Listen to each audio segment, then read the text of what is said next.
Bismillahirrahmanirrahim. Assalamu alaikum dear students. I am Mr. Zahid and today our topic of discussion mistakes related to pronoun.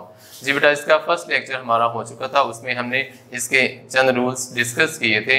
आज हम इसके remaining जो rules हैं उसको discuss करने के लिए जा रहे हैं। एज यू नो कि pronoun is a word which is used in place of a noun, कि एक ऐसा लफ्ज होता है जो कि नाउन की जगह पर इस्तेमाल होता है। तो ये रेपिटेशन को अवॉइड करने के लिए प्रोनाउन का इस्तेमाल किया जाता है जी। इसके जो रिमेनिंग रूल्स हैं बेटा, उसकी तरफ हम आज चलते हैं जी।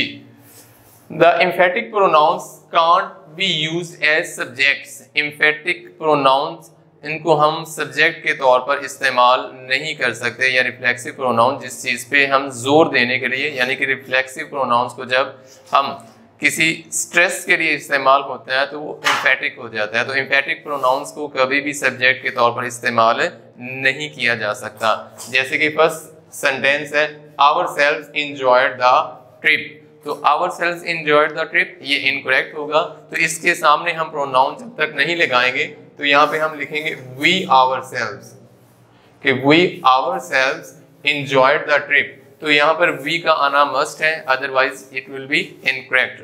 तो we ourselves enjoyed the trip के एम्फेटिक प्रोनाउंस कभी भी एज अ सब्जेक्ट इस्तेमाल नहीं होते। सेकंड एग्जांपल है जी हरसेल्फ कट हर फिंगर। तो यहाँ पर भी हम इसके सामने सब्जेक्ट लिखेंगे शी, जो इसका प्रोनाउन है she herself cut her finger, कि उसने खुद अपनी उंगली को जख्मी किया। तो मीन्स कि इनसे पहले प्रोनाउंस का आना मस्ट है, otherwise it will be incorrect जी। सेकंड रूल की तरफ चलते हैं। Pronoun is used as subject of a verb must be in objective case, कि जब भी प्रोनाउन किसी सब्जेक्ट का एज अ ऑब्जेक्टिव फॉर्म इस्तेमाल होगी तो वहां पर हम इसकी सब्जेक्टिव केस इस्तेमाल नहीं करेंगे, वो हमेशा उसकी ऑब्जेक्टिव फॉर्म ही इस्तेमाल होगी।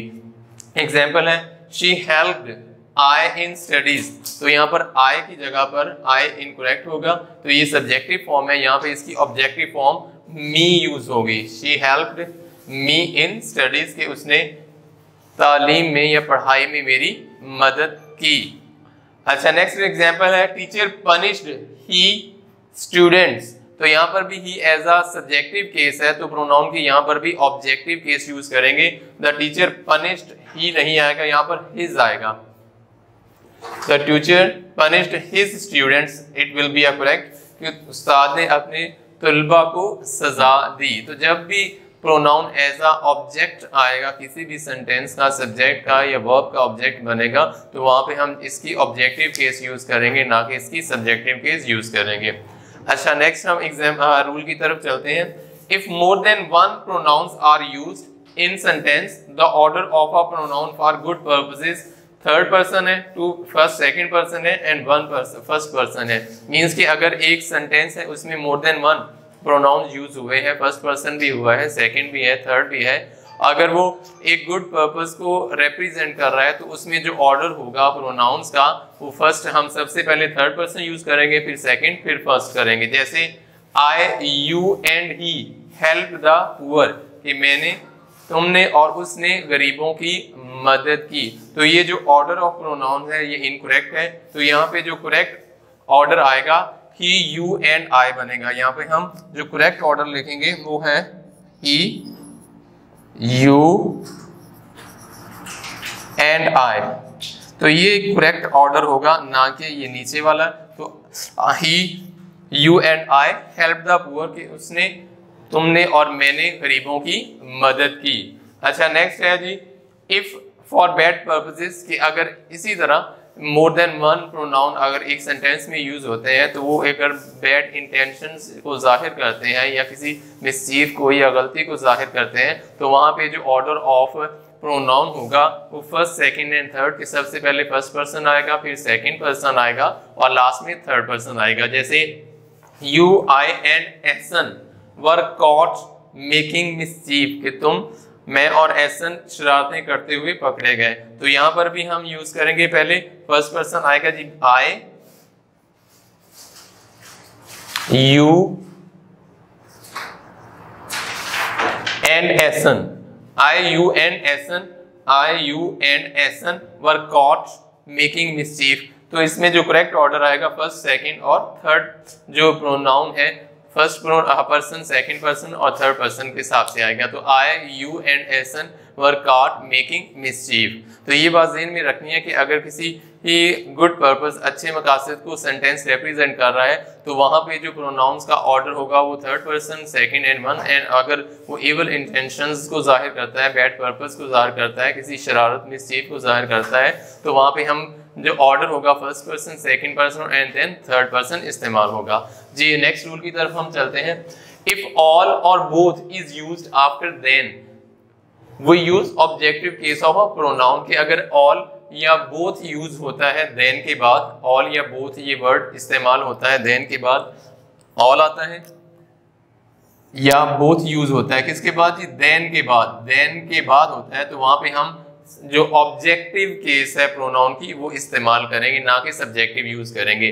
जैसे he is wiser than we are, तो यहाँ पर वी इनकरेक्ट है, इसकी जगह पे हम अस यूज करेंगे इसकी ऑब्जेक्टिव केस को। तो he is wiser than us are, वो हम सबसे ज्यादा वाइजर, दाना है, अक्लमंद है।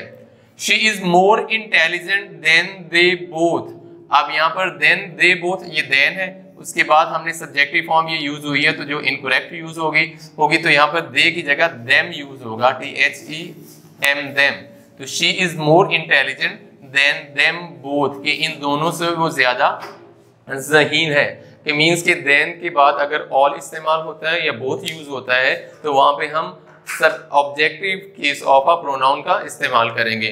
जी नेक्स्ट रूल की तरफ आते हैं। दीज प्रोनाउंस हु है, whoever, whatsoever, whoever, whatsoever, तो these need no other pronoun to join two clauses, के दो क्लॉजेज को जब हम आपस में मिलाते हैं तो इनमें किसी और प्रोनाउन की यूज इस्तेमाल नहीं करते और उसकी ज़रूरत नहीं होती। एग्जाम्पल से हम इसे अंडरस्टैंड करते हैं। The boy who works hard he will pass, तो यहाँ पर यह ही हमने यूज किया जो एन अदर प्रोनाउन है, तो इट इज एडिशनल, ये इजाफी है, तो the sentence will be without के इसका इस्तेमाल नहीं होगा। The boy who works hard will pass, के लड़का, द बॉय वो लड़का जो मेहनत करता है वो पास हो जाएगा।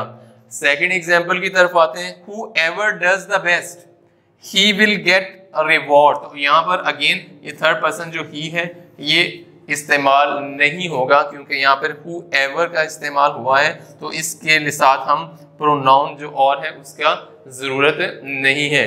तो whoever does the best will get reward, जो कोई बेहतर काम करता है वो उसकी जज़ा भी पाता है। हाँ जी नेक्स्ट रूल है हमारा। Who is always used in a subjective case, के who जो है जो प्रोनाउन है वो हमेशा सब्जेक्टिव केस के तौर पर इस्तेमाल होता है, जबकि whom ऑब्जेक्टिव केस के तौर पर इस्तेमाल होता है। तो इनकी प्लेस अगर चेंज करेंगे तो वो इनकरेक्ट हो जाएगा। जैसे whom is he, तो whom is he, whom कभी भी सब्जेक्टिव केस नहीं आता, तो यहाँ पे whom वर्ड यूज नहीं होगा बल्कि whom की जगह पर who का इस्तेमाल होगा। Who is he, कि वो कौन है, तो यहाँ पर whom क्योंकि ये ऑब्जेक्टिव केस के लिए यूज होता है तो एज अ सब्जेक्ट ये सब्जेक्टिव केस इस्तेमाल यहाँ पे नहीं हो सकता और ये इनकरेक्ट है। तो who will be the correct answer। Next है who did you call, who did you call यानी कि मफऊल है, ऑब्जेक्ट को हम बात कर रहे हैं उसके बारे में, तो यहाँ पर ये who नहीं वर्ड यूज होगा, इसकी जगह प्रोनाउन whom यूज होगा, WHOM, यानी कि यहाँ पर who की जगह पर whom यूज होगा, m हम इसके साथ लगाते हैं, यानी कि whom did you call, कि आपने किसको आवाज दी। तो whom यहाँ पर इन जो करेक्ट जो प्रोनाउन इस्तेमाल हम यहाँ पे करेंगे वो whom होगा, ना कि who होगा। जी बेटा नेक्स्ट रूल की तरफ चलते हैं। अच्छा, when two nouns are joined with either और नीदर नॉर, तो they require a singular pronoun and a verb, कि जब हम दो नाउन्स को मिलाते हैं ईदर और से या नीदर नॉर से, तो इसके साथ हम सिंगुलर प्रोनाउन और वर्ब का इस्तेमाल करेंगे। अच्छा एग्जाम्पल की तरफ आते हैं। अली और Nadeem must learn their lesson, तो यहाँ पर अली और यहाँ पर यूज़ हुआ है, ना के एंड है। नदीम मस्ट लर्न देयर नहीं आएगा क्योंकि ये और सिंगुलर को रिप्रेजेंट कर रहा है, तो यहाँ पे हम हिज यूज़ करेंगे। प्रोनाउन हम यहाँ पर इसका जो है हिज का इस्तेमाल करेंगे। अली और Nadeem must learn his lesson not their lesson. अच्छा, नेक्स्ट एग्जांपल है neither did Hamza nor did Ali attempt their paper. तो यहाँ पर नीदर डिड हमजा, नीदर और नॉर का यूज़ हुआ है, तो इस हमने नीदर और नॉर से दो नाउन्स को मिलाया है, हमजा और अली को। तो यहाँ पर भी हम देयर का इस्तेमाल नहीं करेंगे बल्कि हिज यूज़ होगा, यहाँ पर इसका प्रोनाउन हिज यूज़ होगा। तो neither did Hamza nor did Ali attempt his paper, that will be a correct answer. अच्छा, नेक्स्ट रूल की तरफ चलते हैं। फॉलोइंग वर्ब्स, यानी कि ये जो वर्ब्स हैं दे रिक्वायर आप रिफ्लेक्सिव प्रोनाउन के, इनके साथ हम हमेशा रिफ्लेक्सिव प्रोनाउन का इस्तेमाल करते हैं। कौन कौन से वर्ब्स हैं जी? अवेल है, इंजॉय है, रिज़ाइन, अवेंज, अप्लाई एक्सेट्रा। तो ये जो वर्ब्स हैं इनके साथ रिफ्लेक्सिव प्रोनाउन का इस्तेमाल किया जाता है। अच्छा, यहाँ पे सेंटेंस है we enjoyed much during the visit. तो हमने बहुत ज़्यादा इस विजिट से, इस सैर से इंजॉय किया। तो इंजॉयड के बाद हमने वी आवर सेल्व्स लिखेंगे, our SELVES, we enjoyed ourselves much during the visit. तो यहाँ पे रिफ्लेक्सिव प्रोनाउन का इस्तेमाल होगा। इसी तरह अगर हम नेक्स्ट एग्जाम्पल की तरफ आते हैं, ही रिजाइंड फ्रॉम हिज जॉब। तो ही रिजाइंड हिमसेल्फ यूज़ करेंगे यहाँ पे, ही रिजाइंड हिमसेल्फ फ्रॉम जॉब, ना कि ही रिजाइंड फ्रॉम जॉब। तो ये जो वर्ब्स हैं इनके साथ रिफ्लेक्सिव प्रोनाउन का इस्तेमाल करते हैं। हाँ, अगर इन रिफ्लेक्सिव प्रोनाउन को एम्फेटिक प्रोनाउंस बनाना हो तो हम सब्जेक्ट के फ़ौरन बाद इनका इस्तेमाल करते हैं। जैसे he himself resigned from his job, कि उसने खुद इस जॉब से रिज़ाइन किया, तो ये एम्फेसाइज कर रहा है, स्ट्रेस दे रहा है, तो यहाँ पे ये एम्फेटिक प्रोनाउन हो जाएगा। इसी तरह अगर we ourselves enjoyed much during the visit, तो वो भी एम्फेटिक सेंटेंस बन जाएगा। तो यहाँ पर प्रोनाउन होगा, एम्फेटिक प्रोनाउन होगा। तो यहाँ तक हमारा आज का लेक्चर था। हाँ, और नेक्स्ट लेक्चर में हम इंशाल्लाह नेक्स्ट वीडियो के साथ दोबारा हाजिर होंगे। तब तक के लिए अल्लाह हाफ़िज़।